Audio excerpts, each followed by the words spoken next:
मैंने दिखाया ये ट्रेन का एक्चुअली बीच वाला हिस्सा है। इसके आगे वाले जो जितने भी बॉगीज थे वो तहस नहस हो चुका है, यानी आगे के बॉगीज जो है सबसे ज्यादा क्षतिग्रस्त हुआ है। कैमरा पर्सन श्याम, आप वहीं पे रुक जाइए, हमारे दर्शकों के लिए समझाने के लिए जरा दिखाएंगे कि किस तरीके की स्थिति है। ये दरअसल ये जो ट्रैक मैंने पहले से दिखाया है, नीचे वाला जो ट्रैक है वो बिल्कुल तहस नहस हो चुका है। और ये रेलवे का एक ये जो है रेल है, यानी पटरी जो है वो नीचे से, मैं याद कर सकता हूं किसी दक्षिण भारत के किसी सिनेमा में मैंने देखा था कि इस तरीके से हादसा हो जाता है ट्रेन में।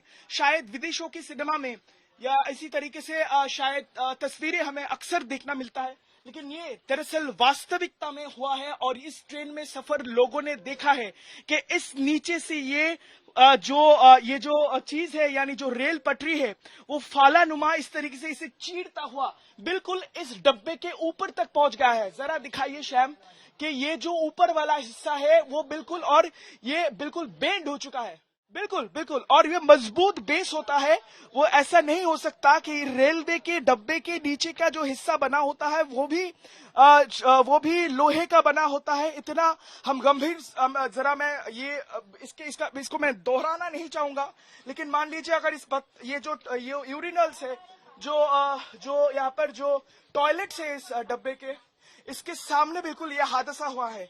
अगर कोई शख्स यहाँ पर रुके हुए हो, बाथरूम से निकल रहे हो, टॉयलेट से निकल रहे हो, तो उनके साथ क्या स्थिति हुई होगी हम अंदाजा लगा सकते हैं। लेकिन इतना भीषण भयावह ये दुर्घटना की स्थिति हम समझ सकते हैं। जैसे जैसे इस ट्रेन का जायजा हम कर रहे हैं, जैसे धीरे धीरे हम बढ़ पा रहे हैं, हमें देखकर लग रहा है कि मानो जैसे ये शायद उन लोगों के लिए बहुत ही दुखद घड़ी थी।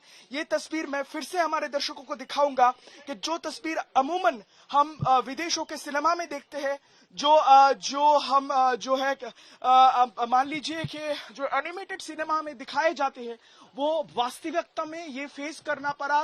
ये जो कोरोमंडल एक्सप्रेस के जो एसी कोच के डब्बे के जो सफर कर रहे थे, सफररत जो यात्री थे, उन्हें झेलना पड़ा कि नीचे वाला हिस्सा से होकर एक रेल पटरी अचानक एकदम मानो जैसे इसको चीरता हुआ ऊपर तक पहुंच गया।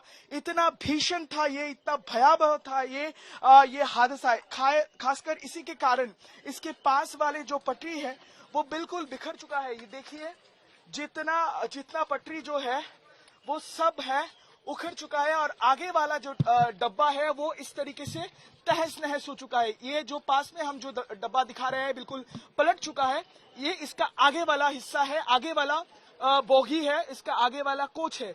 तो हम बखूबी समझ सकते हैं कि किस तरीके की स्थिति थी, और ये स्पष्ट बयां कर रहा है कि ये बहुत ही दर्दनाक और एक डरा देने वाला मंजर था।